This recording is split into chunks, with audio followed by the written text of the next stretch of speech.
الحمد لله رب العالمين حمدا كثيرا طيبا مباركا فيه يا ربنا لك الحمد كما ينبغي لجلال وجهك وعظيم سلطانك وأصلي وأسلم على أفضل الأنبياء والسيد المرسلين نبينا محمد وعلى آله وأصحابه أجمعين আলহামদুলিল্লাহ আজকে আমাদের সিরাতুন নবী ধারাবাহিক আলোচনার তৃতীয় অধিবেশন শুরু হচ্ছে। আমরা এখনো ভূমিকায় আছি যে জমিনে আল্লাহ তাআলা রাসূলুল্লাহ সাল্লাল্লাহু আলাইহি ওয়াসাল্লামকে পাঠিয়েছেন, সেই জমিনটার মানুষগুলো কেমন ছিল, তাদের সোসাইটি কেমন ছিল, তাদের দিনদারি কেমন ছিল, এগুলোর কিছু আলোচনা আমরা গত সপ্তাহে শুনেছি। আরেকটু আলোচনা বাকি আছে, আমরা আজকে আসবো শেষ দিকে ইনশাআল্লাহ। তারপরে সারা দুনিয়ার পরিস্থিতি কেমন ছিল, কোন পরিবেশে কোন সময়টাকে আল্লাহ তাআলা বেছে নিয়েছেন আখিরি নবী মুহাম্মদুর রাসূলুল্লাহ সাল্লাল্লাহু আলাইহি সাল্লামকে দুনিয়াতে পাঠানোর জন্য। সময়টা কি কি কারণে অত্যন্ত উপযুক্ত সময় ছিল এবং সারা দুনিয়া থেকে কেন তিনি আরব ভূমিকে চুজ করেছেন। তিনি তো শুধু একলাই, যেমন রাহমাতুল লিল আলামিন সাইয়্যিদুল আম্বিয়া ওয়াল মুরসালিন, তার যেমন অনন্য বৈশিষ্ট্য রয়েছে, কিন্তু উনি ওনার পাশে যে সমস্ত লোকগুলোকে পেয়েছেন, আরবদের লোকগুলোর মধ্যে কি পরিমাণ খারাপ গুণাবলী ছিল, আবার তাদের মধ্যে কিছু লোক এমন ছিল অত্যন্ত ভালো গুণের অধিকারী, এবং সেই গুণের অধিকারী লোকগুলোই ওনার সাহাবী হওয়ার উপযুক্ত হতে পেরেছেন। তাদের কিছু মৌলিক গুণাবলী আরবদের ও তাদের খারাপ দিকগুলোর পাশাপাশি সেই সমাজে যে ভালো দিকগুলো ছিল, সেগুলো আজকে আমাদের আলোচনায় আসবে ইনশাআল্লাহ। প্রথমে শুরু হয়ে যাক, পৃথিবীতে তখন কোন কোন দিন ধর্ম ছিল যখন রাসূলুল্লাহ সাল্লাল্লাহু আলাইহি সাল্লামকে আল্লাহ তাআলা পাঠান। মদিনাতে ছিল ওনার পাশেই, যেমন আরবরা ছিল, কোরাইশ বংশের লোকেরা ছিল মূর্তি পূজার অনুসারী, তার কিছু কাহিনী আমরা শুনেছি। এবং মূর্তি পূজা তারা এমনভাবে করত, সেই মূর্তি আল্লাহ তাআলা তাদেরকে, মানে সাধারণত বড় বড় মূর্তি তো ছিলই, কিন্তু কোনো কোনো সময় তারা এমন ছোট কাজ করেছে, এত মূল্যহীন কাজ করেছে ইবাদত করার জন্য, শিরক করার জন্য, যেটা কোনো সেন্সে ধরে না, মাথায় ঢুকে না। যেমন সহিহ বুখারীতে একটা হাদিস এসেছে, সাহাবী আবু রাজা আল উতারিদি রাদিয়াল্লাহু আনহু বলেন, কুন্না না'বুদুল হাজার, আমরা তো মূর্তি পূজা করতাম পাথর দিয়ে বানানো মূর্তির। ফাইদা ওয়াজাদনা হাজারান হুয়া আখিয়ারু মিনহু, কিন্তু সব জায়গায় তো আর এরকম মূর্তি পাওয়া যায় না। আমরা বিভিন্ন জায়গায় সফর করতাম, তো সব কিছু শুরু করতে তো মূর্তির নামে শুরু করতে হবে। আমরা আল্লাহ নামে শুরু করি যেভাবে, এখন সব জায়গায় মূর্তি নাই, কি দিয়ে শুরু করি? কারণ কিছু একটা দেখতে হবে, তার কাছে চাইতে হবে। আমাদের আল্লাহকে তো আমরা দেখি না, যেখানে থাকি সেখান থেকে আল্লাহর কাছে চাইতে পারি, তাদের কিছু একটা তো লাগবে। তো বলে যে আমরা যখন ভালো কোনো মূর্তি পেতাম না পূজা করার জন্য, তখন একটা পাথর ধরে নিয়ে আসতাম। এই যে পাথর একটা আছে, এটার সামনে রেখে এর কাছে কিছুক্ষণ পর্যন্ত প্রার্থনা করতাম, কিছু চাইতাম। কিছুক্ষণ পরে দেখি যে ও, এর চেয়ে ভালো আরেকটা পাথর আছে, তো এটা ফেলে দিতাম, দিয়ে ওইটা একটু ভালো আছে, ওইটার কাছে চাই। চিন্তা করতে পারেন?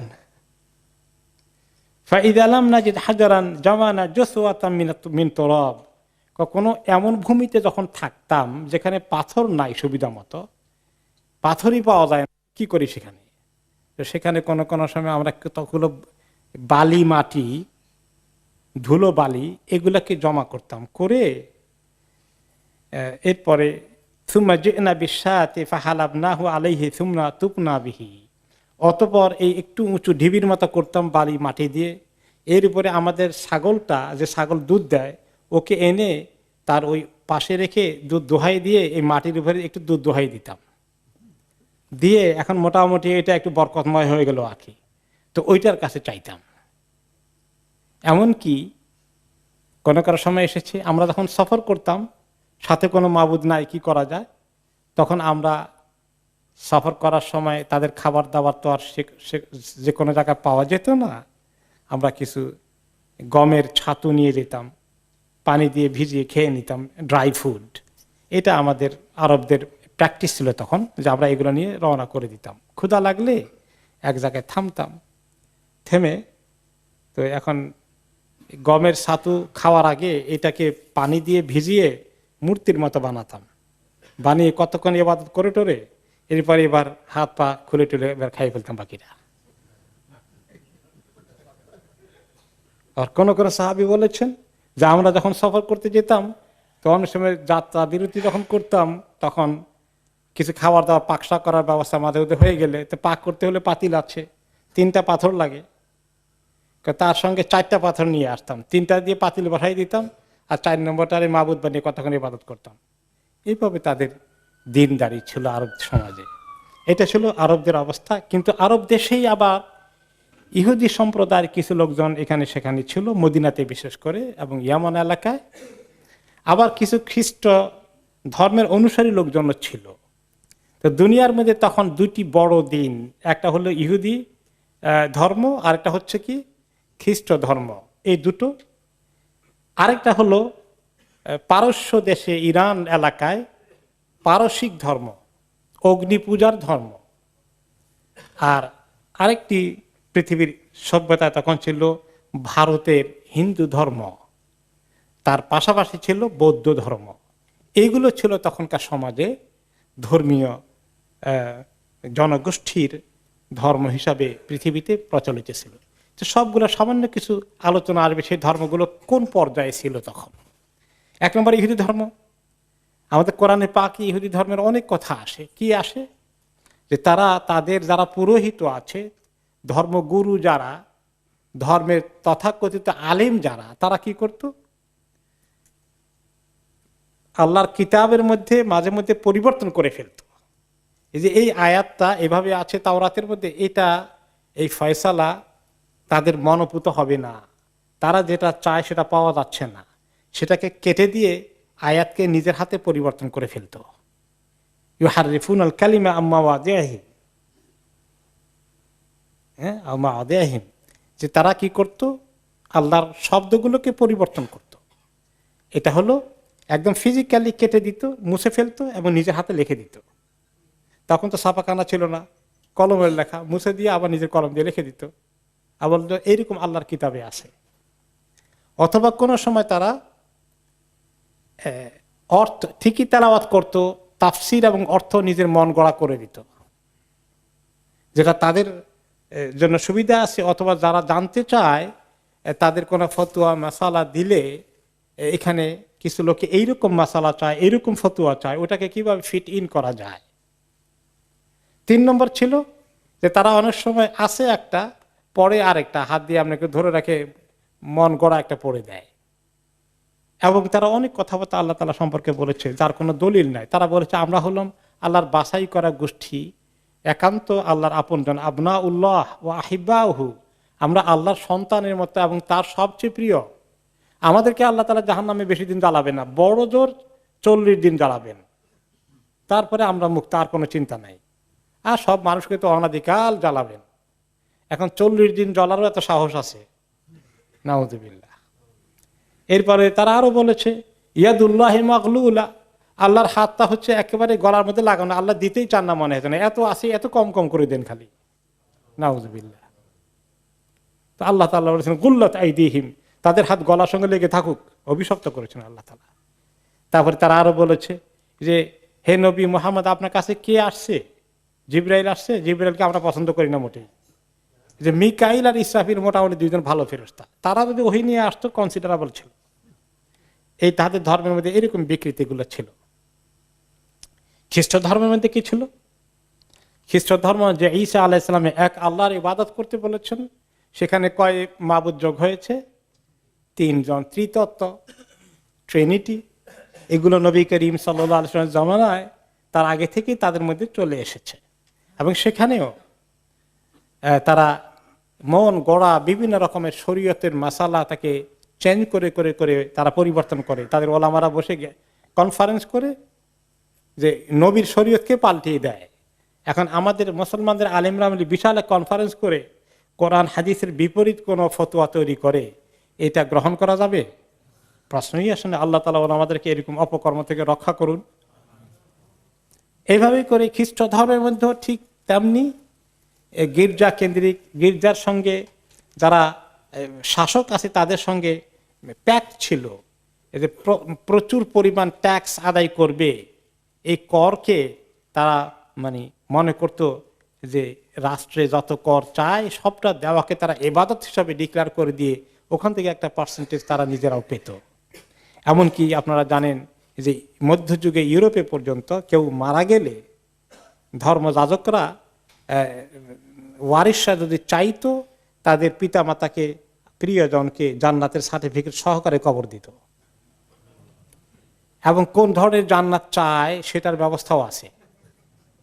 এইভাবে ধর্মের মধ্যে খ্রিস্ট ধর্মে এরকম অবস্থা হয়েছে। এরপরে আপনি যদি যান পার্শ্ববর্তী, এরপরে পারস্য দেশে, সেখানে তাদের মধ্যে যে ধর্ম ছিল এই ধর্মটা আসলে অগ্নি পূজা করে, আগুন পূজার ধর্ম সেটা তাদের, যেটাকে বলা হয় পারস্য সাম্রাজ্য এবং তাদের যারা সম্রাট ছিলেন, শাসক ছিলেন, তাদেরকে বলা হয় রোমান, আলাদাকে বলা হয় কায়সার, আর তাদেরকে বলা হয়তো কেসরা। এটা তাদের উপাধি ছিল। যুগ যুগ ধরে একটি গোষ্ঠী সেখানে তারা শাসন করেছে এবং তাদের ধর্ম ছিল অগ্নি পূজার ধর্ম। কয়েকটি প্রাকৃতিক জিনিসকে তারা পূজা করত, তার মধ্যে একটা ছিল পানি, একটা ছিল আগুন। বিশেষ করে সবচেয়ে বড় মাবুদ ছিল আগুন, এই জন্য বলা হয় অগ্নি পূজক, আগুনের পূজা। এখনো তাদের কিছু কিছু অংশ, অল্প কিছু বাকি আছে ইরান এলাকায়, এবং কিছু কিছু লোক তাদের ভারতে বোম্বাই এলাকায় আছে, পারসিক বলে এদেরকে, পারসিক অগ্নি পূজক। এরা খুব করে সাংঘাতিকভাবে এই অগ্নি পূজার ধর্মকে তারা ওই এলাকায়, ইরান এবং ইরাক এবং পার্শ্ববর্তী এলাকায়, মধ্য এশিয়া চতুর্দিকে তারা এই ধর্মটাকে চর্চা করত। এবং তাদের দৈনিক 4 বার করে সূর্যের ইবাদত করার, সূর্যের উদ্দেশ্যে ইবাদত করা কম্পালসারি ছিল, ফরজ ছিল। যেভাবে আমাদের 5 ওয়াক্ত আছে, আল্লাহর জন্য আমরা নামাজ আদায় করি, তারা দৈনিক 4 বার অগ্নি পূজার এই ইবাদত করতে হতো। ওকে, এরপরে পাশাপাশি তারা আবার চন্দ্রের ইবাদত করত, সূর্যের ইবাদত করত, আগুনের পাশে পানির ইবাদত করত। এরপরে তাদের এত দোয়া দরুদ বানিয়ে নিয়েছে প্রত্যেকটি কাজে কর্মে, যেভাবে আমাদের প্রত্যেকটি কাজের আগে দোয়া আছে, সকালবেলা দোয়া আদকার আছে, সন্ধ্যাবেলা আছে, ওটার খুব ইহতিমামের সাথে করতো তারা। এরপরে আপনার খাওয়ার আগে পরে সব কাজে একেবারে বাকায়দা দোয়ার অবস্থা। এরপরে তাদের যে মাবুদ আছে আগুন, বড় মাবুদ, এই আগুন যেন কখনো না নিভে, শিখা অনির্বাণ। এই শিখা অনির্বাণ পারসিক ধর্মের জিনিস মুসলিম ধর্মে গিয়ে শিখা অনির্বাণ চলছে আর চলছে, আছে না এরকম? মুসলিম দেশে এই শিখা অনির্বাণ চলে। এটা শিরক, কুফর। কোত্থেকে আসছে? সেই অগ্নিপূজকদের থেকে। না বুঝে এটার কি ইহতিমামের সাথে এই শিখা অনির্বাণ চলতেছে একটি মুসলিম দেশে। সেই মুসলিম দেশটাকে আশা করি আপনারা চিনেছেন। ওকে, এরপরে তাদের আরো তত্ত্ব ছিল পারসিক ধর্মের মধ্যে, অগ্নিপূজা ধর্মে। তাদের বড় মাবুদ, এগুলো তো হলো প্রাকৃতিক জিনিস, কিন্তু এর উপরে তাদের 2 জন মাবুদ আছেন অনেক বড়, যেগুলো প্রাকৃতিক বিষয় না, ধরা ছোঁয়া দেখা যায় না, অদৃশ্য মাবুদ। সে দুটো তারা বিশ্বাস করতো বে ইলাহাইন ইসনাইন, 2 জন মাবুদ পৃথিবীর মধ্যে, মানে সারা দুনিয়াকে কন্ট্রোল করে, সারা বিশ্বকে, সারা সৃষ্টিকে কন্ট্রোল করে। আহাদুহুমা আন-নূর আও ইলাহুল খাইর ওয়াসানি আয-যালাম আও ইলাহুশ শার। এই 2 জন মাবুদ মিলে দুনিয়া চলে। কোন কোন সময় তাদের মধ্যে যুদ্ধও হয়। একজন হচ্ছেন নূর, লাইটের মাবুদ, তিনি খুব ভালো মাবুদ, ভালো জিনিসের মাবুদ। আরেকজন হচ্ছেন অন্ধকারের মাবুদ, আর তিনি হচ্ছেন সব খারাপ যত কিছু আছে এগুলার মাবুদ তিনি। এই 2 মাবুদের দ্বন্দ্ব আছে। এখন তারা দোনো মাবুদকে ম্যানেজ করে চলতে হয়, কারণ যদি ওই ভালো জিনিসের মাবুদের পূজা না করে তাহলে তো তিনি ভালো কিছু দিবেন না। আর মন্দ জিনিসের যিনি মালিক আছেন সেই মাবুদের পূজা করতে হয়, তা না হলে মন্দ চাপিয়ে দিয়ে সমাজকে একদম শেষ করে দিবেন। কাজে এই দোনো মাবুদের ইবাদতে তারা ব্যস্ত থাকতে হয়। এই হলো পারস্য ধর্মের অবস্থা। এরপরে যদি আপনি হিন্দু ধর্মে আসেন, তাহলে হিন্দু ধর্মের কি হাকিকত ছিল?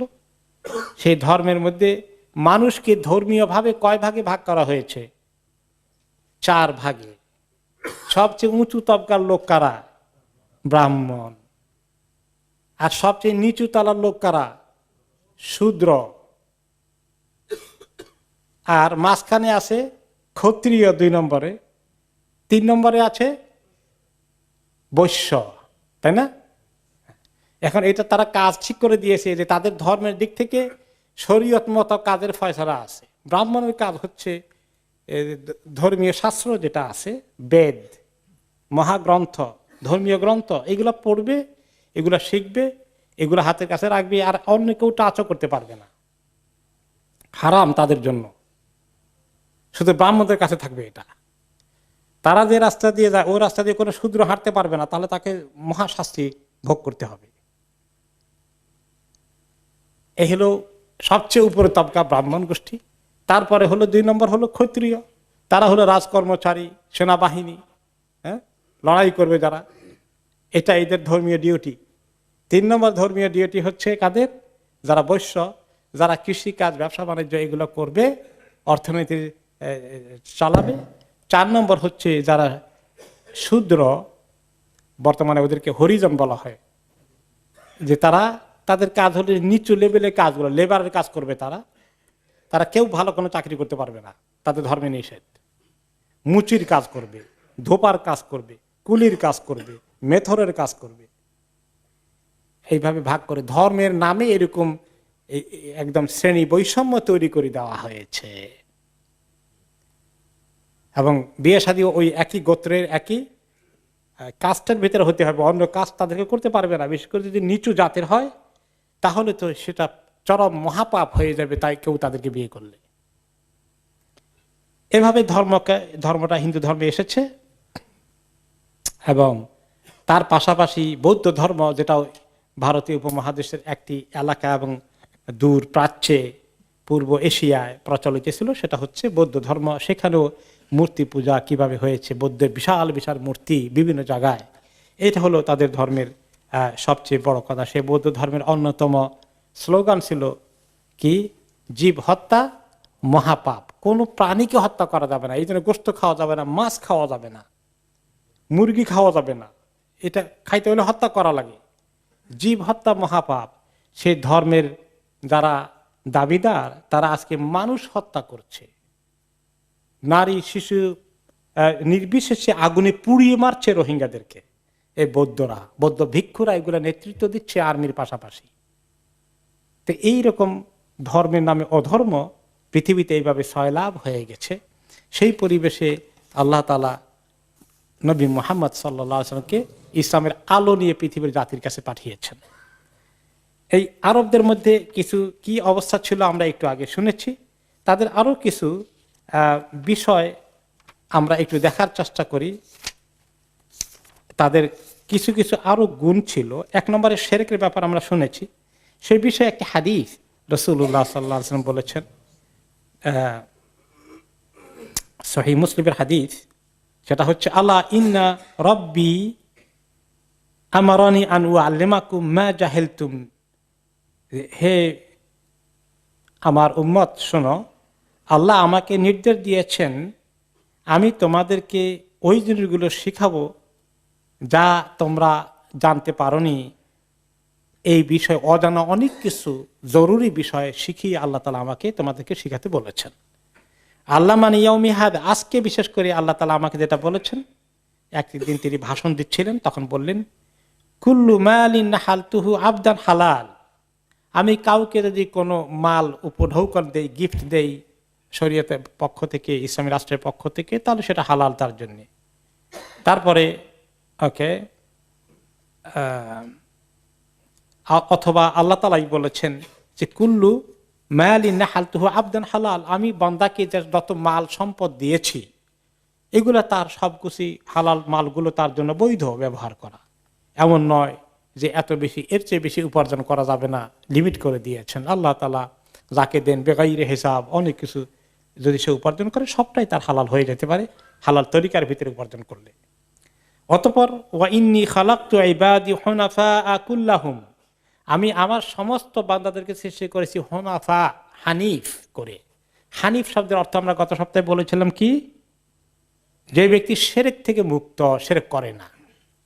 আল্লাহর ইবাদত করতে হবে তা না জানলেও, কেমনে করতে হবে জানে না, কিন্তু কোনো মূর্তির কোনো মাবুদের পূজা তাহলে করে না, এর থেকে দূরে আছে, এদেরকে বলা হয় হানিফ। আমাদের যখন জন্ম হয়, যদিও আমরা তখন আল্লাহর ইবাদতে নাই, কিন্তু আমরা তখন হানিফ, ফিতরাত আল্লাহ, কুল্লু মাউলুদিন ইউলাদু আলাল ফিতরা, আমরা একদম সহি যে মন মানসিকতা, ইমান, শিরক মুক্ত অবস্থায় আমরা জন্মগ্রহণ করি। এইভাবে প্রত্যেকটি মানুষকে আমি শিরক মুক্ত অবস্থায় জন্ম দিয়েছি, পৃথিবীতে পাঠিয়েছি। কিন্তু ওয়া ইন্নাহুম আতাতহুমুশ শায়াতিন ফাজতালাতহুম আন দীনিহিম, শয়তানগুলো তাদের কাছে এসে তাদের এই যে অরিজিনাল দিন দিয়ে আমি পৃথিবীতে পাঠাই, ফিতরাতের ধর্ম ইসলাম, শিরক মুক্ত অবস্থা, এখান থেকে সরিয়ে নেয়। ওকে, ওয়া হাররামাত আলাইহিম মা আহলালতু লাহুম, আর আমি যা হালাল করে দিয়েছি ওদের উসিলা সেগুলোকে হারাম করে, আর যেগুলো আমি হারাম করে দিয়েছি সেগুলোকে শয়তানরা তাদের জন্য হালাল করে দেয়। ওয়া আমারতুহুম আন ইশরিকু বি মা লাম ওয়া আমারাতহুম আন ইশরিকু বি মা লাম ইউনজিল বিহি সুলতানা, আমি যেটাকে নিষেধ করেছি তার বিপরীত শয়তানরা তাদেরকে নির্দেশ করেছে যে বিভিন্ন রকমের মাবুদ মূর্তিগুলোর পূজা করো, যেগুলোর পক্ষে কোনো দলিল নাই। না জেনেই শয়তানের কথায় পড়ে মানুষ এই মূর্তি পূজার দিকে লিপ্ত হয়ে গেল। তিনি সাবধান করলেন যে এরকম যেন কোনো পর্যায়ে গিয়ে তার উম্মতে শিরকে লিপ্ত না হয়ে যায়। আমরা গত সপ্তাহে আরো শুনেছিলাম যে আরব দেশে এরকম কিছু হানিফ লোক ছিলেন যারা মূর্তি পূজা করেননি। তাদের মধ্যে আলহামদুলিল্লাহ, তারা যদিও ইব্রাহিম আলাইহিস সালামের ধর্ম মেজরিটি লোক পরিবর্তন করে ফেলেছে, কিন্তু কিছু লোক ধরে রাখার চেষ্টা করেছে। তাদের মধ্যে একজন ছিলেন যায়েদ ইবনে আমর ইবনে নুফাইল, এক কবি এবং ভালো শিক্ষিত মানুষটি। তিনি, তার ব্যাপারে রেওয়ায়েত আছে, কানা লা ইয়াযবাহু লিল আনসাব ওয়া লা ইয়াকুলুল মাইতা ওয়াদ দাম, তিনি কখনো কোনো মূর্তির পূজা করেননি, মূর্তির সামনে কোনো কোরবানিও উৎসর্গ করেননি, বরঞ্চ তিনি কবিতা লিখেছেন যেখানে তাওহীদের কথা আছে। তিনি বলেছেন, আরাব্বান ওয়াহিদান আম আলফা রাব্বিন আদিনুন ইদা তুকসিমাতিল উমুরু, যে এক রব কি উত্তম না হাজার রব জোগাড় করবা তোমরা।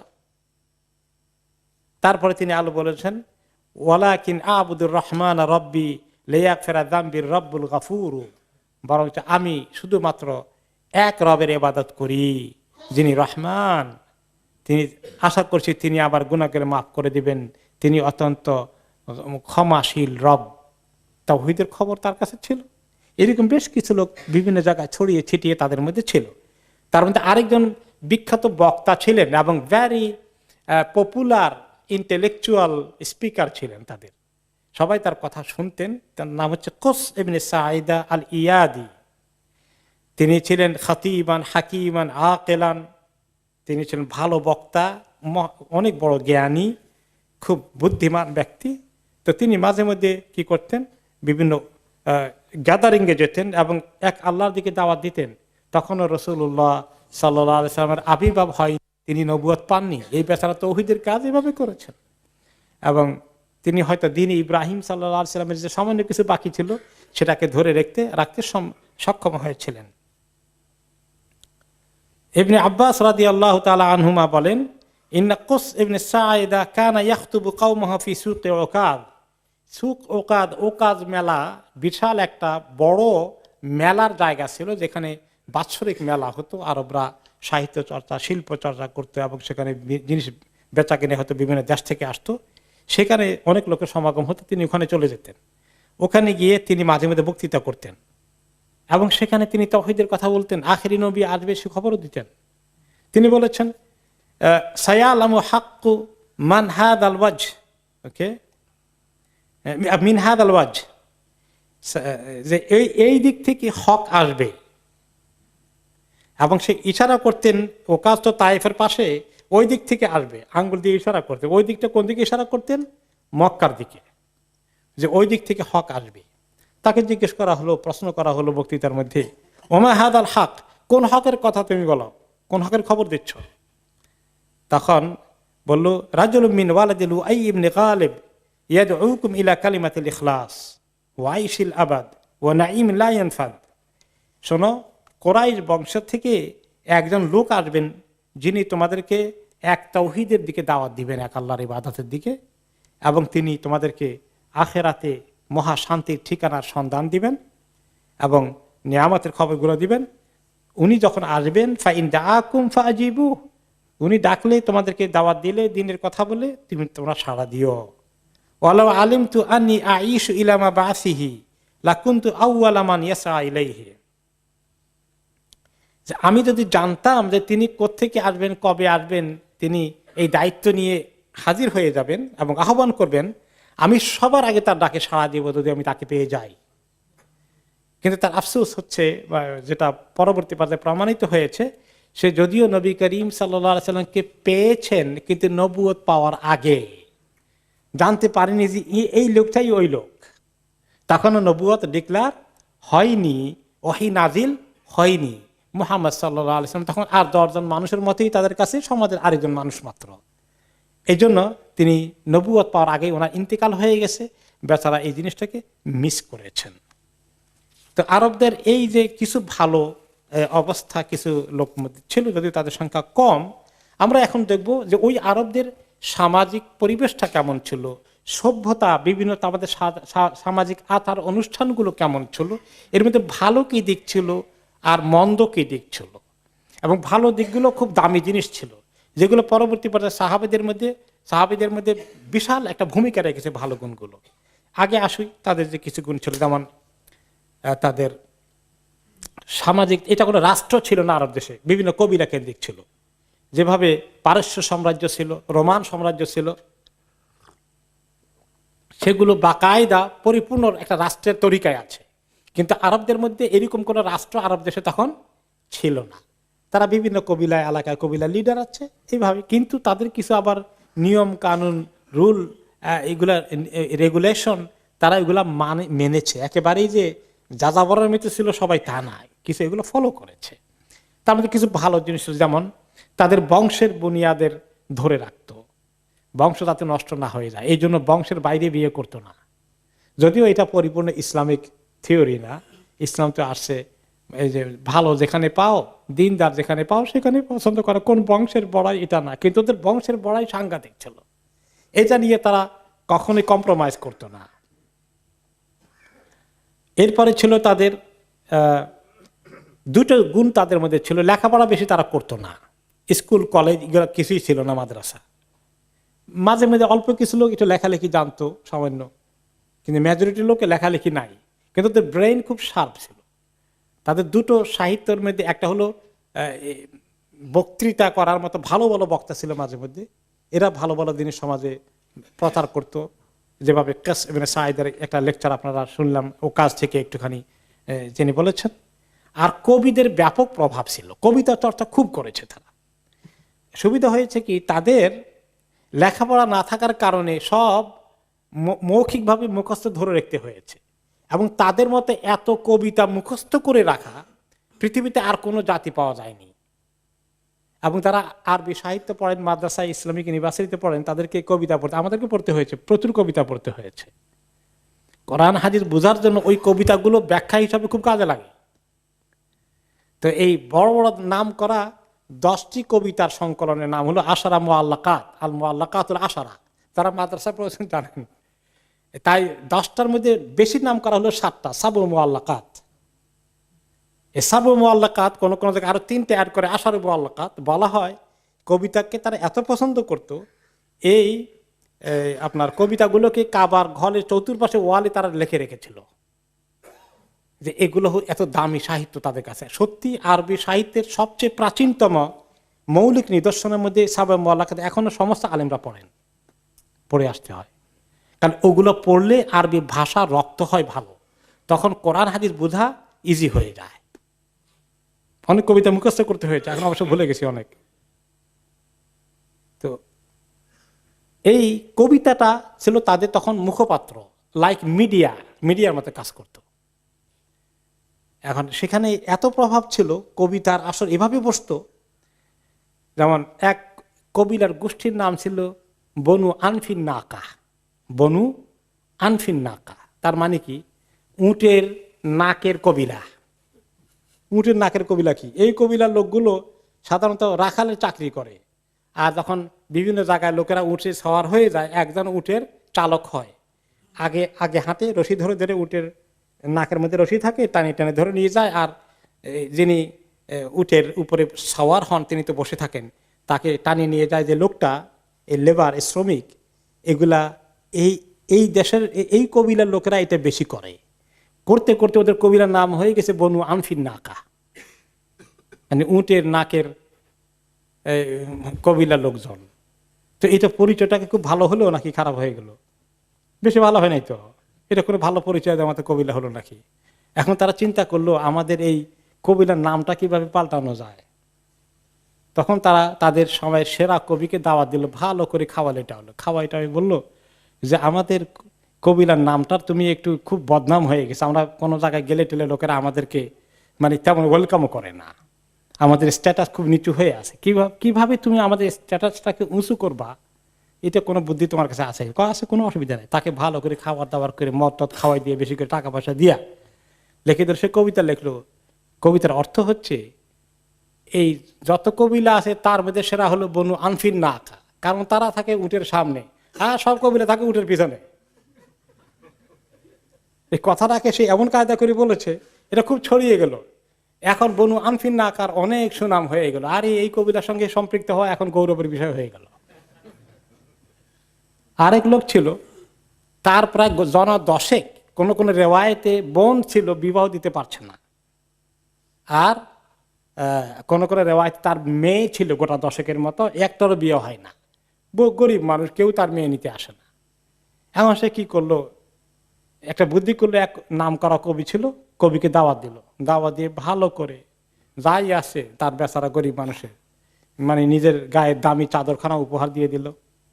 তারপরে নিজে একটা উঁট ছিল, ভালো করে জবাই করে খাওয়াইলো তাকে খাওয়া দিয়ে বললো যে আমার তো দূর অবস্থা, আমার মেয়েগুলো বিয়ে হয় না, আমার সামাজিক অবস্থা তত উঁচু না, কেউ আসে না, তো প্রস্তাব নিয়ে কি করি, আমি ঠেকে গেছি, কোনো অসুবিধা না, আমি কবিতা লিখবো। এমন প্রশংসা তার জোরে দিল সে, কয়েকদিনের মধ্যে তার সবগুলো মেয়ে প্রস্তাব এসে মাশাআল্লাহ ভালো ভালো জায়গা বিয়ে হয়ে গেছে। তো এটা এই জন্য বললাম যে এটার এত প্রভাব ছিল। এই জন্য বলা হয় যে আশ-শা'রু দিওয়ানুল আরব, কবিতা ছিল আরবদের মিডিয়া। এবং এই জন্য যখন রাসূলুল্লাহ সাল্লাল্লাহু আলাইহি সাল্লাম যখন মদিনাতে আসলেন, হিজরত করে ইসলামের প্রচার হয়ে গেল, তখন আরবরা এই কবিতা ব্যবহার করলো। নবী করিম সাল্লাল্লাহু আলাইহি সাল্লাম ওনার পরিবারের সদস্যদের ব্যাপারে, ওনার ব্যাপারে বিশ্রী কথা বলে বলে কবিতা লিখে খুব প্রচার শুরু করে দিল, যাতে করে এটার এত নেগেটিভ ইম্প্যাক্ট হয়ে যায় লোকেরা ইসলামের দিকে না আসে। তখন রাসূলুল্লাহ সাল্লাল্লাহু আলাইহি সাল্লাম এর মোকাবিলায় কবিতাকে ব্যবহার করলেন। হাসান ইবনে সাবিত রাদিয়াল্লাহু আনহুকে বললেন যে আপনি কবিতা লেখেন, রূহুল কুদুস জিবরাইল আলাইহিস সালাম এসে আপনাকে হেল্প করবে। এবং অনেক কবিতা লেখলেন, এগুলো জবাব দিয়ে দিয়ে দামি দামি কবিতা লিখলেন। এগুলো ছড়িয়ে গেল, ওগুলোর মোকাবিলা আরব দেশে একদম কবিতার যুদ্ধ শুরু হয়ে গেল। এবং আলহামদুলিল্লাহ মোকাবিলা করতে পারলেন স্বয়ং রাসূলুল্লাহ সাল্লাল্লাহু আলাইহি ওয়াসাল্লাম। এই জন্য ওই কবিতাগুলো এনে মসজিদে নববীতে নিজে স্টেজ বানিয়ে দিয়ে হাসানকে বলে তুমি এখানে কবিতা পড়ো, আর সাহাবীরা শুনতেন আর এগুলো ছড়িয়ে দিতেন। This is the media at that time. তো এভাবে তাদের সাহিত্যের প্রভাব সাংঘাতিক ছিল। আর সেই জাতি কোরআনের মূল্য বুঝতে পারবে যে জাতি সাহিত্যের মর্যাদা বুঝে। যখনই তাদের কাছে কোরআন এসেছে, হ্যাঁ এটা এমন জিনিস, আমরা তো আরবি সাহিত্য চর্চার একদম উঁচু মানে আছি, যদি এটা মুহাম্মদের নিজে তৈরি করা হয় তাহলে এই সাহিত্যের কোনোটার সঙ্গে তো মিলে না, তার চেয়ে অনেক উঁচু। এই দেখেন সাহিত্য, এই প্রচার এবং প্রসারে তারা যেভাবে ভূমিকা রেখেছে, ওই জিনিসটা এখন কোরআন প্রচারের জন্য, ইসলাম প্রচারের জন্য কোরআন যে কত দামি জিনিস এটা বোঝার জন্য সুবিধা হয়েছে। এই ছিল সাহিত্য এবং কবিতার প্রভাব। তাদের মধ্যে আরেকটা জিনিস ছিল খুব খারাপ, মহিলা সংক্রান্ত বিষয়। তারা মহিলাদেরকে ভালো করে কোনো অধিকার দিত না পুরুষদের সমান। নারী পুরুষের যে একটা সাম্যের অধিকার আছে, মানুষ অলাকাত কাররামনা বনি আদম, আল্লাহ তাআলা যে বলেছেন বনি আদমকে আমি সম্মানিত করেছি, পুরুষ এবং মহিলা উভয়কে। মানুষ হিসেবে তার সম্মান অবশ্যই সমস্ত সৃষ্টির ঊর্ধ্বে, কিন্তু তারা মহিলাদেরকে এই সম্মান দিত না। এক নম্বরে তারা কি করত, যে যদি কোনো পিতা মাতা মারা যান সম্পদ রেখে, এই সম্পদের মালিক কি হবে, কোনো মেয়ে সম্পদের কিছু পাবে না। কারা পাবে? শুধু ছেলেরা পাবে। আবার ছেলেদের মধ্যে সব ছেলেরা পাবে না, যেগুলো বাবার মধ্যে বড় বড় ছেলে হয়েছে, যারা লড়াই করার মতো যোদ্ধা হয়েছে, তারা পাবে শুধুমাত্র। যেগুলো তার চেয়ে ছোট, মাইনর, নাবালিগ, এরা কোনো কোনো কবিলা আক্রমণ করলে যুদ্ধ করতে পারবে না, এরা পাবে না। এরপরে আপনার যদি নিজের ছেলে মেয়েদের মধ্যে শুধু ছেলে আছে, শুধু মেয়ে আছে, ছেলে নাই, তাহলে সে মারা গেলে তার মেয়েরাও পাবে না, ওই মেয়েদের কাজিনরা পাবে। এরকম একটা ঘটনা ঘটলো নবী করিম সাল্লাল্লাহু আলাইহি ওয়াসাল্লামের জামানায়, মদিনাতে ঘটেছে। আওয়াস ইবনে সাবিত নামে একজন সাহাবী ইন্তেকাল করলেন। তখন কিন্তু শরীয়তে কোরআনের মিরাসের আইন আসে নাই, নাজিল হয় নাই। তখন সে মারা যাওয়ার পরে তার দুটো মেয়ে রেখে গেল, ছোট মেয়ে, বা তারা মোটামুটি বয়স হয়েছে এখন। তাদের দুইজন চাচাতো ভাই ছিল, তারা এসে তাদের সমস্ত সম্পদ নিয়ে গেল, যে এই পরিবারের পক্ষ থেকে আমরা যোদ্ধা হিসাবে আসি, গোটা পরিবারের গোষ্ঠীর পক্ষ থেকে যোদ্ধা আমরা, আমাদের হক। এটাই এই আরব সমাজের নিয়ম। তো মেয়েদের মা বলে যে মেয়েগুলার কিছু রাখবা না, কারণ এটা তো আমাদের হক। তো এক কাজ করো, মেয়ে দুটাকে তোমরা অন্তত বিয়ে করে নিয়ে যাও, তাহলে আমি অন্তত নিশ্চিন্ত হয়ে গেলাম, তোমরা চাচাতো ভাই বিয়ে করতে পারো। বলে তারা ওরা দেখতে সুন্দর না, দেখে বিয়ে করা যাবে না, এটা আমাদের পছন্দ হয় না। তখন নবী করিম সাল্লাল্লাহু আলাইহি ওয়াসাল্লামের কাছে আসলেন ওই মহিলা, মেয়ে দুটোর মা, যে এসে বলেন, ইয়া রাসূলুল্লাহ তুফি আওস, আপনি তো জানেন আপনার সাহাবী আওসের ইন্তেকাল হয়ে গেছে। ও তারাকা ইবনান সাগীরান ও ইবনাতাইন, হ্যাঁ তার একটা ছোট্ট ছেলে আছে আর দুটো মেয়ে আছে। তো ছোট ছেলেও তাদের দৃষ্টিতে, ওই সমাজের দৃষ্টিতে মিরাজ পাবে না, ওয়ারিশ হবে না, মেয়ে দুটো তো হবেই না।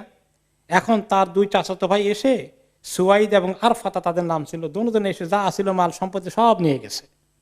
আমি বললাম তাজাওয়াজা ইবনাতাই, অন্তত তোমার চাচার দুইটা মেয়েকে বিয়ে করে আমাকে দায়িত্বমুক্ত করো, অন্তত আমাকে এতটুকু সিকিউরিটি দাও। ফা আবায়া, তারা পছন্দ করবে না। তখন নবী করিম সাল্লাল্লাহু আলাইহি ওয়াসাল্লাম বলেন, লা তুহাররিকা মিনাল মিরাথি শাইআন, এই দুটো কোনো মিরাজ পাবে না। তাৎক্ষণিকভাবে আল্লাহ তাআলা কোরআনে মিরাজের আয়াত নাযিল করে দিলেন, লিররিজালি নাসিবু মিম্মা তারাকাল ওয়ালিদানি ওয়াল আকরাবুনা ওয়ালিন নিসাই নাসিবু মিম্মা তারাকাল ওয়ালিদানি ওয়াল আকরাবুনা মিম্মা কাল্লা মিনহু আও কাসুরা নাসিবা মাফরুদা।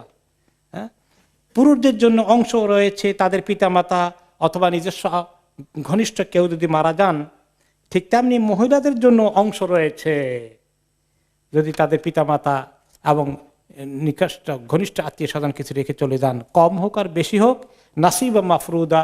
সূরা নিসা 7 নম্বর আয়াতে আল্লাহ বলছেন যে আল্লাহ ঠিক করে দিয়েছেন কে কদ্দুর পাবেন।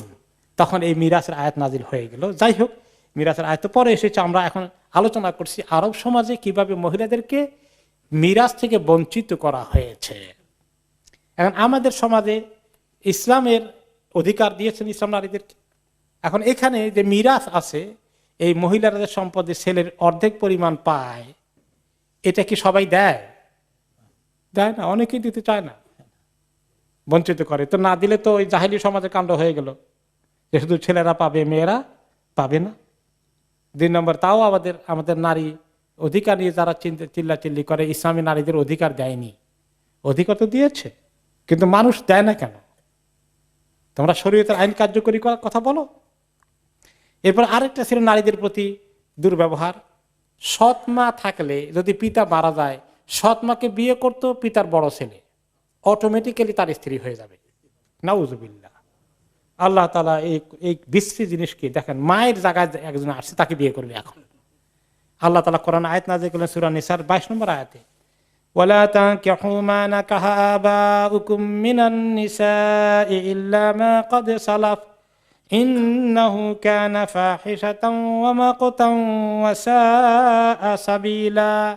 খবরদার, তোমরা নেকাহ করো না কখনো তোমাদের পিতারা যাদেরকে নেকাহ করেছিলেন অর্থাৎ তোমাদের সৎ মাকে কখনো নিকাহ করবে না।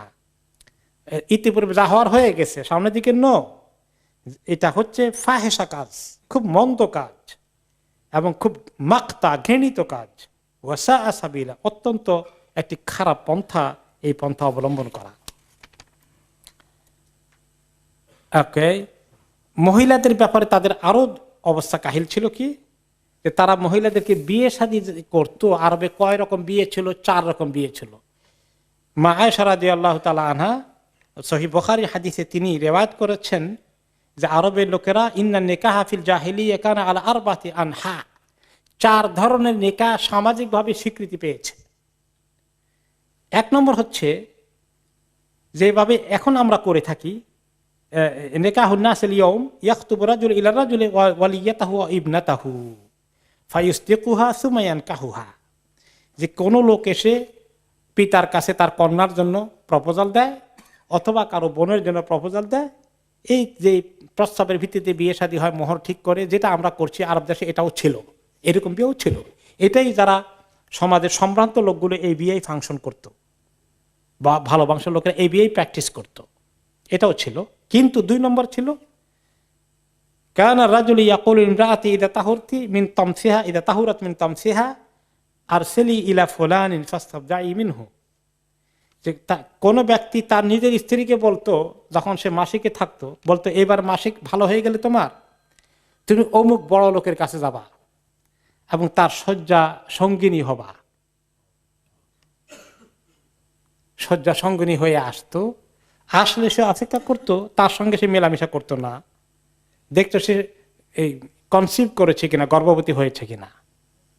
তো গর্ভবতী হওয়ার পরে শিওর হয়ে গেলে তখন সে তার সঙ্গে আবার মেলামেশা করত। এই কাজটা কেন করত?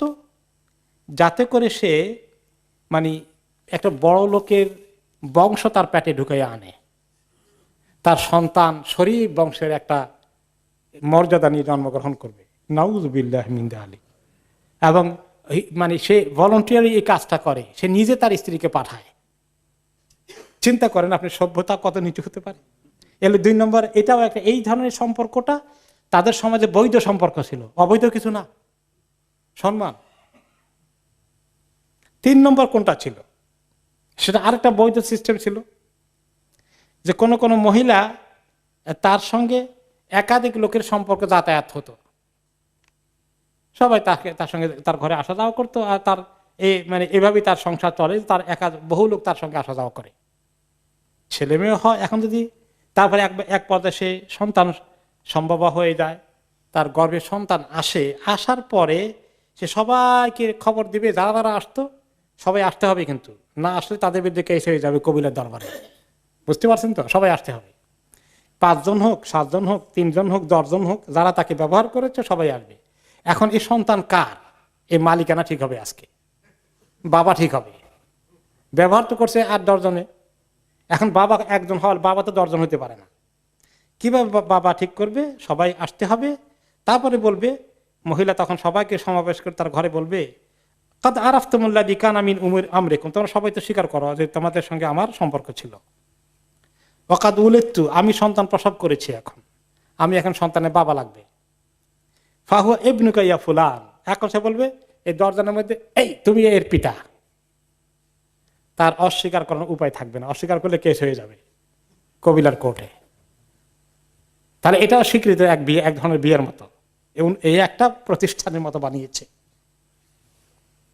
4 নম্বরটা ছিল যে এরপরে ইয়াস্তাবুন্নাসুল কাসীর, ওকে, আরো ব্যাপক সংখ্যক লোক আরেক বাড়িতে আসা যাওয়া করেছে, এবং তার বাড়িতে এটা অ্যালাউড, বেশ্যাখানার মতোই অনেকটা। এরপরে তার বাড়িতে আবার এভাবে ফ্ল্যাগ লাগানো থাকতো। এই ফ্ল্যাগ থাকা বাড়ি যে সেই বাড়িতে অ্যাক্সেস আছে, if anybody is looking for, okay, he will be welcomed.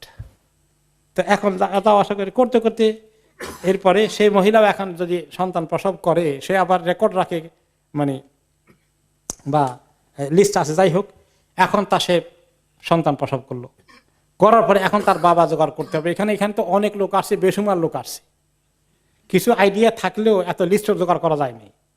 এখন সে কি করবে? এটাও আর একটা সিস্টেম, যে যারা কাফা চিনে তাদেরকে নিয়ে আসবে, অর্থাৎ পা দেখলে বুঝতে পারে আরব দেশের লোক এত এক্সপার্ট ছিল, কিছু কিছু লোক সন্তানের পা দেখে বলবে এই সন্তানের পিতা অমুক।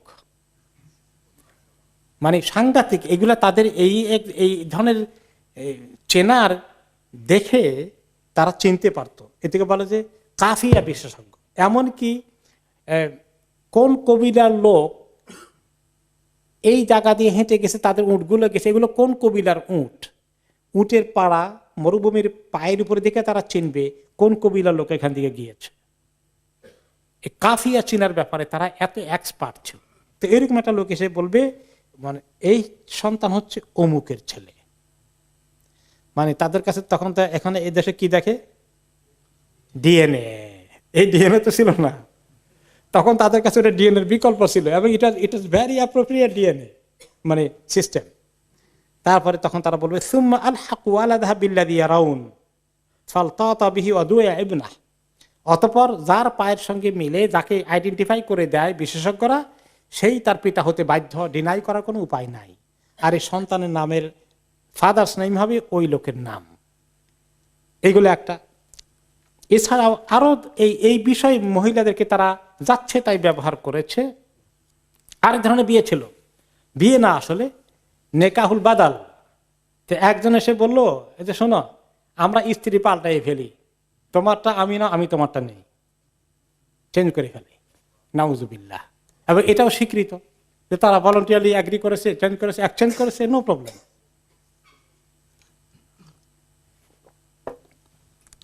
আরেক ধরনের ছিল নেকাহ শেখার, এক কাজ করো, আমার বিয়েকে, আমার বোনকে তোমার কাছে বিয়ে দেয়া, তোমার বোনকে আমার কাছে বিয়ে দিবা, কোনো মোহরানা না, এটাই মোহরানা। এটাকে বলে নেকাহ শেখার। সব ইসলাম এগুলোকে বাতিল করে দিয়েছে। তারা দুই বোনকে একসঙ্গে নেকার মধ্যে নিয়ে আসতো, ইসলাম এটাকে হারাম করে দিয়েছে। ও আনতাজমাউ বাইনাল উখতাইন, দুই বোনের সঙ্গে একসঙ্গে বিয়ে করতে পারবে না। তারা বেলা হুদুদ বেসুমার স্ত্রী রাখত, 10 জন, তারা যত ধনী 20 জন স্ত্রী। এখনো আফ্রিকার কোন কোন কবিলায় গেলে অমুসলিম সম্প্রদায়ের মধ্যে আপনি পাবেন বড় বড় কবিলার লিডার, যে তার প্রায় 5-7 জন আছে। এরপরে নেপালের রাজা যে আছে এখন, নেপাল না ভুটানের রাজা, সে এক পরিবারে 3 বোন বিয়ে করছে, 3 সহোদরা বোন তার স্ত্রী। আমি পত্রিকা পড়েছি এটা। আর আফ্রিকায় এরকম একাধিক মানে 5-7-10-12 জন করে স্ত্রী আছে। তো ইসলাম এটাকে সীমাবদ্ধ করে দিয়েছে, 2 বোনকে একসঙ্গে রাখা যাবে না। কোন কোন সাহাবী ছিলেন, ইয়া রাসূলুল্লাহ আমার 2 বোন আছে, আমার স্ত্রী হিসেবে কি করবে, যেটা তুমি একটাকে তালাক দিয়ে দাও। কোন কোন সাহাবী ইসলাম কবুল করেছেন, তার স্ত্রী আছে 5-7-10 জন, যে তুমি 4 জন তোমার যেটা রাখা মুনাসিব মনে করো রেখে, বাকিগুলোকে তুমি ফ্রি করে দাও তালাক দিয়ে, তাদের অন্য জায়গায় বিয়ে হয়ে যাবে। এভাবে ইসলাম এটাকে ফর্মালাইজ করেছে। এর আগে একটা কেওটিক সিচুয়েশন মেসের মধ্যে ছিল আরব সমাজ। তালাকের ব্যাপারে একই অবস্থা। তারা বলতো কি যে তালাকের কোনো শ্বাস নাই, এখন তালাক দিলাম, এখন তো তালাক দিলে কিছু ইদ্যত পালন করতে হয়, আবার ইদ্যত পালন শেষ হওয়ার আগেই আবার উইথড্র করে ফেললাম, তারপরে আবার তালাক দিল, আবার উইথড্র করে, আবার তালাক দিল, আবার উইথড্র করে। এটা কোনো শেষ নাই এই খেলার। মহিলাকে শাস্তির মধ্যে রাখতেই থাকে, তার জীবনে কোনো সিকিউরিটি নাই। তখন ইসলাম এসে আল্লাহ তাআলা কি বললেন, আর তালাক মাররাতান, তালাক 2 বার দেওয়া যায় মাত্র। প্রথমবার তালাক দিয়েছ একবার, তারপরে ইদ্যতের ভিতরে উইথড্র করতে পারো, আবার যদি তোমার উইথড্র করার পরে অসুবিধা হয়, তাহলে সেকেন্ড টাইম আবার তালাক হয়ে গেছে, তাহলে আবার ইদ্যতের ভিতরে মহিলা 3টি মাসিক পার হওয়ার আগে তুমি উইথড্র করতে পারো। এই 2 বারের পরে ব্যবহার করার পরে যদি আবার 3rd টাইম ব্যবহার করো, তাহলে আর সুযোগ নাই, তোমার থেকে ফাইনালি আলাদা হয়ে গেছে। আর তালাক মাররাতান, তালাক মাত্র 2 বার দেওয়া যাবে, 3rd টাইম দিলে তারপরে ইমসাকুম বিমারুফ, তাহলে ভালো করে ব্যবহার করো, 2 তালাকের পরে 1 তালাকের পরে। তা যদি করতে না পারো, আও তাসরিহুম বিইহসান, তাহলে তোমরা 3 নম্বরে আলাদা যদি দিতে হয়, তাহলে সুন্দরভাবে 3টা দিয়ে শেষ করে তোমরা সম্পর্ক শেষ করো। এছাড়া আর কোনো তরিকায় তালাক দেওয়া হবে না, দেওয়ার কোনো সুযোগ নাই। এরপরে তারা কি করত, কন্যাদের প্রতি অবিচার করেছে আপনারা জানেন। কন্যাকে কি করত, জীবন্ত কবর দিত। কেন দিত এটা, এর কারণটা কি? অসম্মান, মর্যাদাহানি। কেন মর্যাদাহানি? এক কবিলা আরেক কবিলাকে অ্যাটাক করতো, এটা ছিল one of the main source of income. হঠাৎ করে মধ্যরাতের পরে অ্যাটাক করে যা ওদের গরু ছাগল হান্ডি পাতিল যা নিয়ে আসা যায়, এটা হলো একটা বড় ধরনের ইনকাম ছিল তাদের কোন কোন কবিলার। আর সেখান থেকে তারা তাদের সুন্দরী মেয়েদেরকে ধরে নিয়ে আসতো, কৃতদাসী বানাতো। এখন তারা চিন্তা করে যে মেয়ে হলে যদি এরকম কোনো সময় অ্যাটাক করে ফেলে, তাহলে আমাদের মেয়েদের প্রতি তারা এরকম অবিচার করবে। কাজেই আর আমার মেয়ে আজকে কারো কৃতদাসী হয়ে আছে, এই বিড়ম্বনা সহ্য করা যাবে না। কাজেই মেয়ে হওয়াটা তাদের জন্য কলঙ্কের কারণ ছিল। এই জন্য তারা কন্যাদেরকে জীবন্ত দাফন করেছে। আপনারা দাহিয়া কালবির ঘটনা জানেন যে কিভাবে সে নিজের মেয়েকে দাফন করেছে জীবন্ত অবস্থায়। এরপরে আমরা দেখি যে তাদের আরেকটি ব্যাপক খারাপ গুণ ছিল, যুদ্ধ বিগ্রহে তারা প্রচন্ড লিপ্ত থেকেছে। অনেকগুলো নাম করা যুদ্ধ বছরের পর বছর চলেছে। একটা যুদ্ধকে বলা হয় আপনার হারবুল বাসুস, বাসুস যুদ্ধ। দুই কবিলার মধ্যে একটা উটকে নিয়ে গন্ডগোল লেগে একজন আদমকে মেরে ফেলে, তারপরে কাউন্টার করতে গিয়ে এই উটকে কেন্দ্র করে এই বাসুসের যুদ্ধ হয়। নবী করিম সাল্লাল্লাহু আলাইহি ওয়াসাল্লামের আগে মানে নবুয়ত পাওয়ার আগে এই যুদ্ধটা দুইটা কবিলার মধ্যে হয়। একটা হলো কবিতা বাকর, কবিরা তাগলেব। এই যুদ্ধ চলে 40 বৎসর। 40 বৎসর চলে, কত লোক যে দুনিয়া থেকে চলে গেছে। আরেকটা ছিল দাহে সল কাবরা, এখানে উটের প্রতিযোগিতা নিয়ে যুদ্ধ হয়। না, ঘোড়া প্রতিযোগিতা নিয়ে হয়। ঘোড়া প্রতিযোগিতার মধ্যে দুইটা ঘোড়া খুব রেস করে, অনেক দূর থেকে রেস করানো হয়। তো একটা লোক ওই যে ঘোড়াটা 1 নম্বর হওয়ার কথা, ওটাকে এমন ধাক্কা দিয়ে ফেলে দেয়, আরেক ঘোড়াটা 1 নম্বর হয়ে যায়। এই উসিলা নিয়ে যুদ্ধ হয়ে সেই যুদ্ধ বহুদিন চলে এবং সেখানে অনেক লোক ইন্তেকাল মারা যায়। ওকে, এটাকে বলা হয় আপনার আবাস জুবিয়ানের যুদ্ধ, দাহিস আল গাবরা, দাহিস আল গাবরা। এরপরে আওস এবং খাজরাদের মধ্যে বহুদিন যুদ্ধ হয়েছে। ওকে, এবং তাদের ওই যুদ্ধের শেষ এটার নাম ছিল বুআস। নবী করিম সাল্লাল্লাহু আলাইহি ওয়াসাল্লাম মদিনা যাওয়ার আগ পর্যন্ত তারা এই যুদ্ধ কন্টিনিউ করে, আবার এক পর্যায়ে সন্ধি হয়ে যায়। এরপরে আমরা আসি যে তাদের আখলাক কেমন ছিল, চরিত্র কেমন ছিল, আচার ব্যবহার কেমন ছিল। তারা আখলাক কেমন ছিল বুঝতে পারলেন, যৌন জিন্দিগিতে তারা এইভাবে বেশ্যা বৃত্তিটা অনেকটা কমন ছড়িয়ে পড়েছে। কিন্তু এরপরেও যারা আশরাফ বংশের মহিলারা, তারা জেনা বা বিচার করতো না, জানতো না যে মহিলা জেনা করতে পারে। যেমন হিন্দ বিনতে উতবা, আবু সুফিয়ানের স্ত্রী, সে তো কাফের। আবু সুফিয়ানের তখন কাফের। এরপরে মক্কা বিজয়ের পরে যখন আবু সুফিয়ান তো আগেই ইসলাম কবুল করে ফেললেন, এরপরে তার স্ত্রী শেষ পর্যন্ত গড়িমসি করে শেষ পর্যন্ত ইসলাম কবুল করতে আসলেন, বাইয়াত করতেছেন, রাসূলুল্লাহ সাল্লাল্লাহু আলাইহি ওয়াসাল্লামের সঙ্গে শপথ নিচ্ছেন যে ইসলাম কবুল করার। তখন নবী করিম সাল্লাল্লাহু আলাইহি ওয়াসাল্লাম যখন ইসলাম কবুল করাতেন, কতগুলো কন্ডিশন অ্যাড করতেন যে আল্লাহ ইশরাকনা বিল্লাহি শাইআ, তোমরা শপথ করে ইসলামের কালিমা গ্রহণ করো, তোমরা কোনো শিরক করবে না। ওয়ালা ইয়াসরিকনা, হে মহিলারা তোমরা চুরি করবে না। ওয়ালা ইয়াজনিন, জেনায় লিপ্ত হবে না, এগুলা তোমরা করবে না। ইসলাম কবুল করার সাথে সাথে এই সমস্ত গুনাহগুলোও করবে না, এগুলা তোমরা একসঙ্গে বায়াত করো। ক্বালাত সাইয়্যিদা হিন্দ বিনতে উতবা, আবু সুফিয়ানের স্ত্রী হিন্দ বলল, আওয়া তাজনিন হররা, যে মুক্ত স্বাধীন মহিলা, শরীফ বংশের মহিলারাও জেনা করে, আমি প্রথম শুনলাম।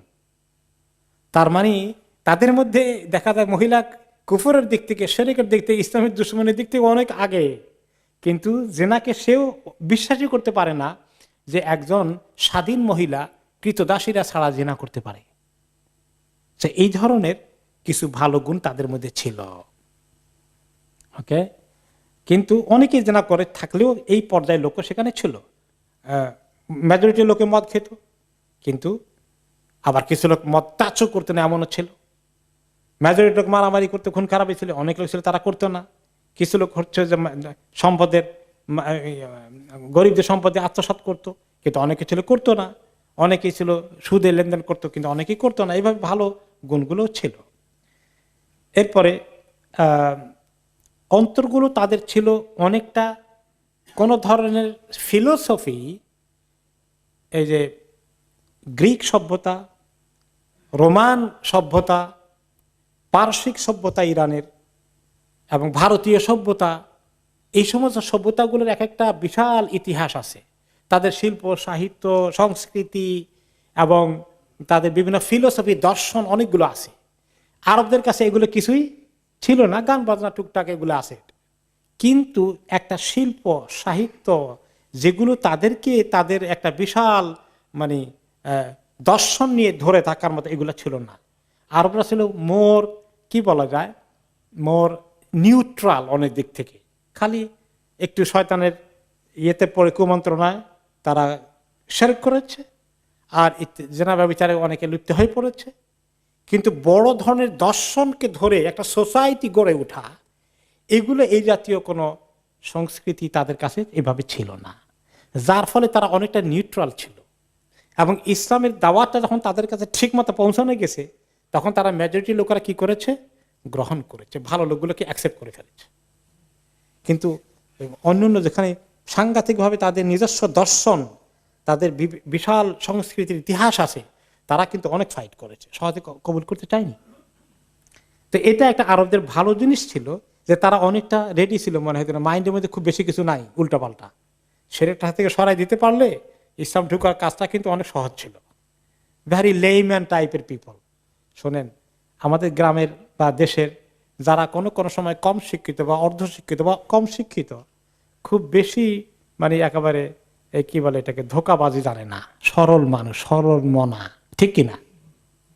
আর যারা শহুরে মানুষ, তাদের ভিতরে প্যাসপুস বেশি, অনেক ঘোর প্যাস শিখে তারা জানে ঘুষ কেমনে খাইতে হবে, কোনখানে টাকা মারতে হবে, এগুলো অনেক কিছু জানে। তো আরবদের অবস্থা ছিল তারা ভেরি সিম্পল মাইন্ডেড ছিল। যদি ইসলামটা মাথায় ঢুকানো দেওয়া গেছে, এটার জন্য তারা পাগল হয়ে গেছে। তো এটা একটা পজিটিভ এরিয়া ছিল যে আরব দেশে ইসলামকে আল্লাহ তাআলা এই জন্য চুজ করেছেন। আরো কিছু গুণ ছিল, তারা ছিল সাংঘাতিক দানশীল পর্যায়ের। হাতেম তাইয়ের নাম শুনেছেন? হ্যাঁ, আরব দেশেই ছিল হাতেম তাই।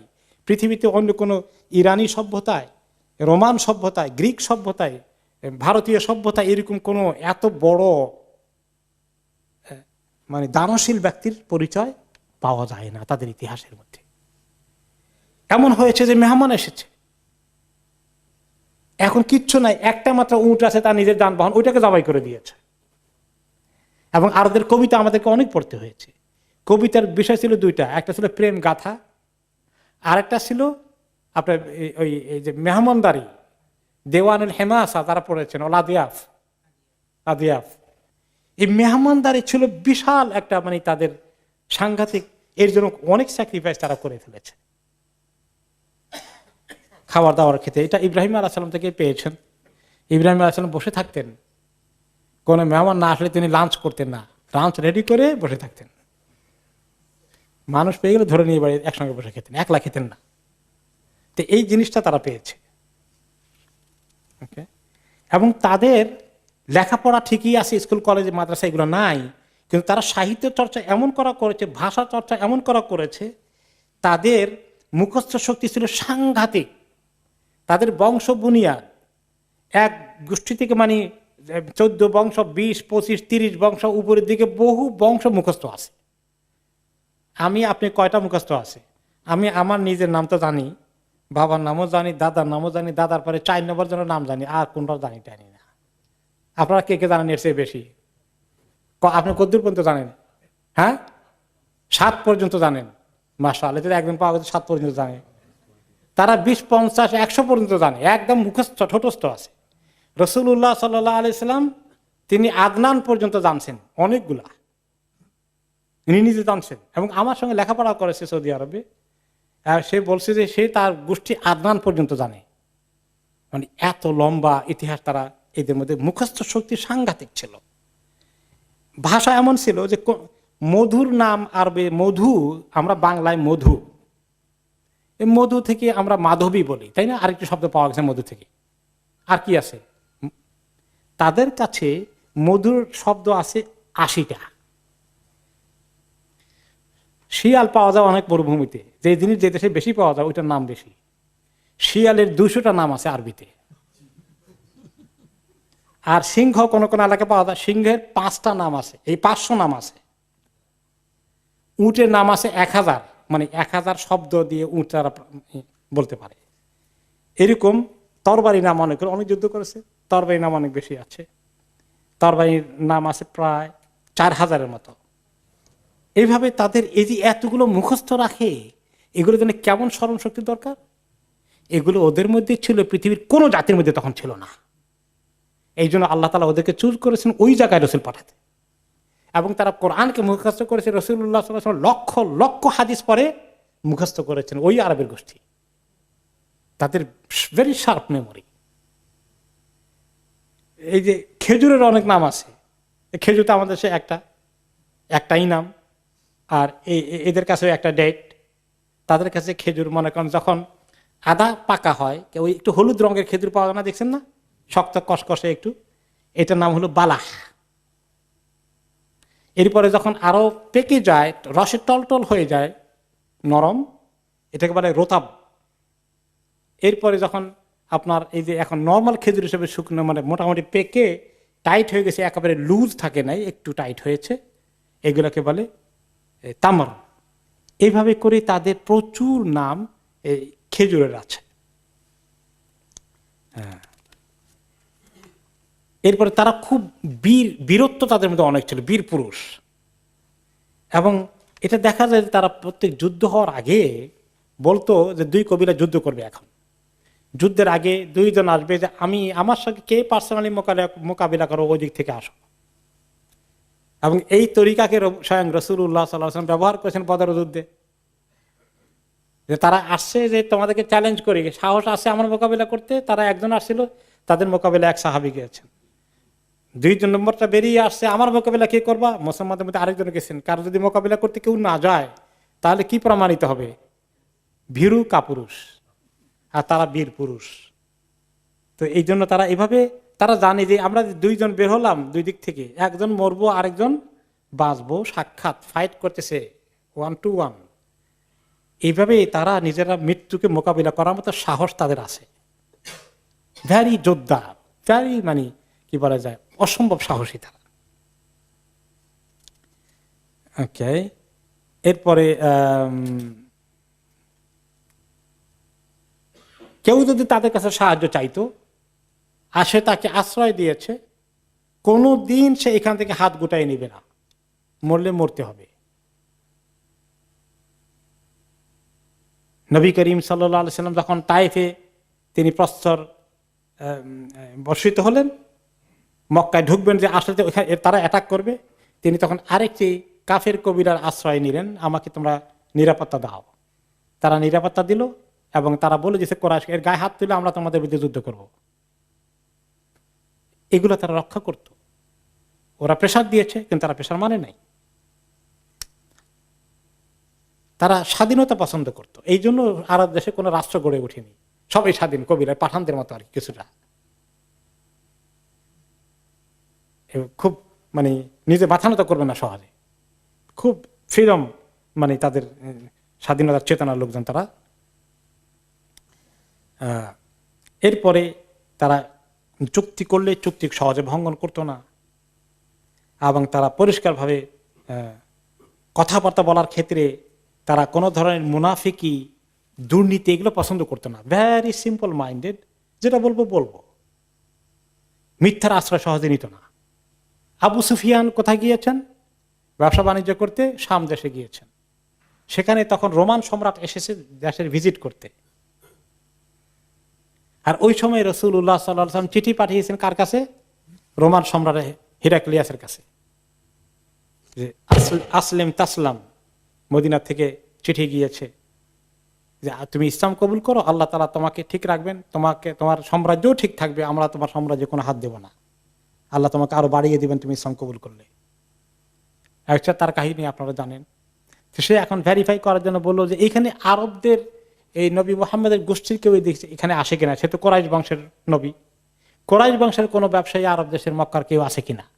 ওই সময় আবু সুফিয়ান কোথায়? শাম দেশে। কি জন্য গিয়েছেন? সে ব্যবসা বাণিজ্যের মালপত্র বিশাল ইম্পোর্ট করতে গিয়েছেন। তাকে ধরে নেওয়া হলো যে সে one of the leaders, he is even, তার সঙ্গে মুহাম্মদের সম্পর্কও আছে, তারা তো একই গোষ্ঠীর লোক। ওনাকে ধরে নিয়ে আসালো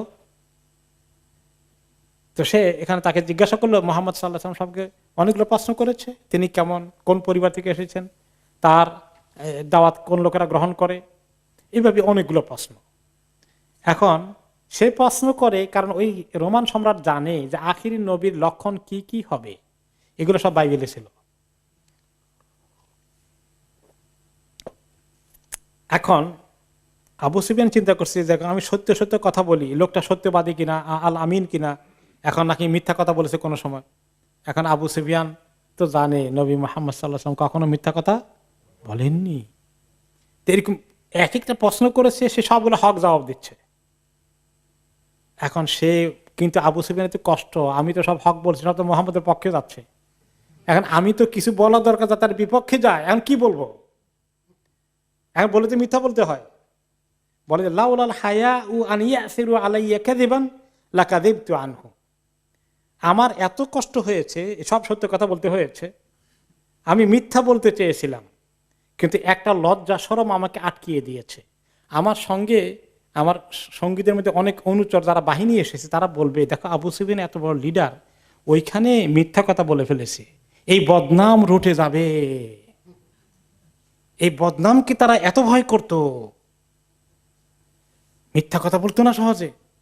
আর আমাদের এই জমানার শাসকদের খবর কি, হ্যাঁ হ্যাঁ মিথ্যা কথা বলতে এত ভালো পান ওনারা, মাশাআল্লাহ। এরপরে তাদের আরেকটি বড় গুণ ছিল, তার প্রচন্ড কষ্ট সহিষ্ণু ছিল, অনেক কিছু তারা বরদাস্ত করতে পারত। কারণ হলো যে তারা, তাদের খাবার দাবার ছিল ভেরি সিম্পল, খেজুর আর পানি অনেক সময় খেতে হতো। আর যদি খেত, তারা খাওয়ার পরিমাণ তারা কম খেত, পরিশ্রম বেশি করতে পারত, শারীরিকভাবে অনেক মজবুতি তাদের ছিল, অনেক কষ্ট বরদাস্ত করতে পারতেন তারা। গরম ঠান্ডা কি যখন গরম পড়ে, কেমন গরম পড়ে আরব দেশে, এখন তো এয়ার কন্ডিশনার আছে, তখন কোন কন্ডিশন ছিল, ভেরি ব্যাড কন্ডিশন ছিল, হট কন্ডিশন ছিল অনলি। তারা ওখানে সার্ভাইভ করেছে। আর যখন কোনো কোনো সময় মরুভূমিতে আপনি থাকবেন, বেদুইনদের এলাকায়, যখন রাতের বেলা শীত পড়ে, কেমন শীত পড়ে জানেন, এখানে শীত বরদাস্ত করা যায়, সেখানে শীত আরো কঠিন হয়ে যায়। এরপরে এক দেশ থেকে আরেক দেশে কত দূরে জার্নি করতে হতো, গাছপালা নাই, কি অবস্থায় তারা বসবাস করেছে সেখানে। এর কারণে তাদের শারীরিক শক্তিও আল্লাহ তাআলা অনেক দিয়েছেন। এই সমস্ত অনেকগুলো গুণ, ফিজিক্যাল এবং মৌলিক কতগুলো গুণ তাদের ছিল, যেগুলোকে পৃথিবীর ওই সময়ের মধ্যে অনেক দিক থেকে সবচেয়ে ভালো লোক হিসাবে পাওয়া যায় তাদের মধ্যে তখন। যদিও আইয়ামে জাহিলিয়াত শুধু আরব দেশের মধ্যে সীমাবদ্ধ ছিল না, সারা পৃথিবীতে তখন আইয়ামে জাহিলিয়াত চলছে। কিন্তু অন্যদের যে নিউট্রাল মেন্টালিটি নাই, তাদের যে করাপশন আছে, তারা যে বিভিন্ন রকমের ফিলোসফিতে, দর্শনে নিজের মগজে ঢুকিয়েছে, আরবদের এগুলো ছিল না। তাদের বীরত্বের গুণ ছিল, তারা ভয় ভীতিকে তোয়াক্কা করতো না, তারা গরম ঠান্ডা সহ্য করতে পারতো, তারা কষ্ট করতে পারতো, তাদের স্মরণ শক্তি বেশি ছিল। এই সমস্ত ভালো ভালো গুণগুলো, ফিজিক্যালি তারা অনেক ফিট ছিলেন। মরুভূমিতে তারা বসবাস করে, কোনো আর্টিফিশিয়াল লাইফ নেই, সব প্রকৃতির সঙ্গে যুদ্ধ করে বেঁচে থাকতে হয়, মানে এক একটা মানে জেনুইন জিনিস আর কি, শরীরের ভিতরে যা কিছু আছে। তারা আমাদের তো মাশাআল্লাহ ফার্মে মুরগির মতন হয়ে যাচ্ছে দিন দিন, সব আর্টিফিশিয়াল চলতেছে। তো এই যে শক্তি শারীরিকভাবে মানসিকভাবে দেওয়ার অনেকটা pure comparing to the other Nations, এই কারণে আল্লাহ তাআলা তাদেরকে পছন্দ করেছেন। এই জাতি নবী মুহাম্মদ সাল্লাল্লাহু আলাইহি ওয়াসাল্লামের সাহাবী হওয়ার উপযুক্ত জাতি। এই জন্য অনেক উলামায়ে কেরাম বলেছেন কানাত হাযিহিল ফাদাইল ওয়াল আখলাকুল হামিদা, এই সমস্ত গুণাবলীগুলো, সুন্দর সুন্দর অনেকগুলো মৌলিক গুণাবলী তাদের মধ্যে ছিল, যেগুলা ইসলাম এসে তাদেরকে যখন ইসলাম ধরে ফেলেছে, তখন তাদের মধ্যে এমন চেঞ্জ হয়েছে, তারা যেমন ডিস্ট্রাকটিভ ছিল, এখন ভেরি কনস্ট্রাকটিভ হয়ে গেছে। ইসলামের জন্য এটা দরকার ছিল। এই জন্যই আল্লাহ তাআলা তাদেরকে দিয়ে অনেক ভালো কাজ নিয়েছেন। তারা নবী করিম সাল্লাল্লাহু আলাইহি ওয়াসাল্লামের সাহাবী হওয়ার উপযুক্ত পজিশনে তারা ছিলেন। যে গুণটা ছিল না রোমান জাতির, পারসিক জাতির, ভারতীয় উপমহাদেশের লোকদের, এই কোয়ালিটি ছিল না, আরবদের এই মৌলিক কোয়ালিটি ছিল, যে কোয়ালিটিটা দিয়ে নবী করিম সাল্লাল্লাহু আলাইহি ওয়াসাল্লামকে হেল্প করা দরকার ছিল।